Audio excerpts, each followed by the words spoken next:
The body stick method of collecting masking tape from painted walls. William Hovey Smith, 2016. I'm the owner of a new company, Hovey's Knives of China, and we are in the process of building our knife shop. I had to remove a lot of masking tape. This is Hovey Smith, the backyard sportsman. Well, I have developed an interesting way of removing this tape from molding like this. And this is the usual way here, is to take your knife and cut along the edges here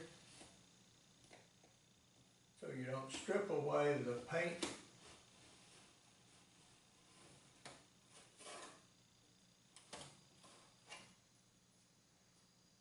With your tape.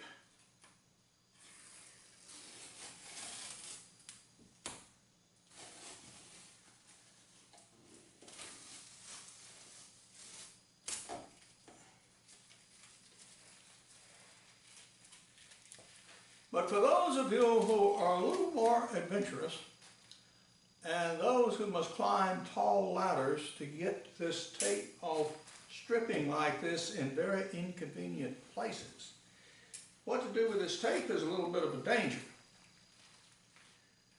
Because if it gets on your feet, if you're up a tall ladder, you can get tangled in it, you can get stuck by it, you can actually cause you to fall off a ladder. Well, I've developed an interesting way to collect that tape. There's a little bit of semi-nudity involved, so if you don't like that, don't look any further. And we have just finished taking the masking tape off of our molding from our walls out there. Now the eternal problem is when you're up a ladder like that one, what in the world do you do with the tape? You don't drop it around your feet because you'll get tangled in it, it will stick, and it will throw you off the ladder if you move it as much tape as I just did. So what you do is you cut it off very carefully, and then you take it and you stick it on some convenient piece of exposed skin. Yes, sir. Yes, ma'am. And that way you get rid of it, it stays in one place, and then you can take it to a garbage can, pull it all off at once, and dispose of it. Now this can get sort of interesting if you happen to be a husband and wife doing your first house paint. It can add a little spice to what otherwise would be a very boring, drudgerous job. But now, this is Hovey Smith, reminding you to hunt what you eat and eat what you hunt. Be legal, be ethical, be safe, goodbye, God bless, and see you next time.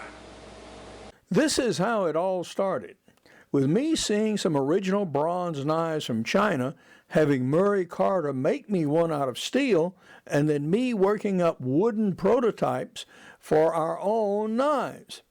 Then, in cooperation with a local bladesmith, Paul Hoyt, we started producing steel blades, and I started cooking with them. These are our medium utility knives here on the table before me, and this is our cook's knife, which is also our small veggie and pepper knife. And here it is shown in a nice little photograph, of course, with peppers, its namesake vegetable. Now at Hovey's Knives, we are going to make some 15 or more patterns on a custom basis.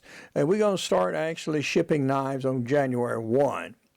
And here's a blog where you can go for latest information. I also have 15 videos up, and the patterns may be made under license.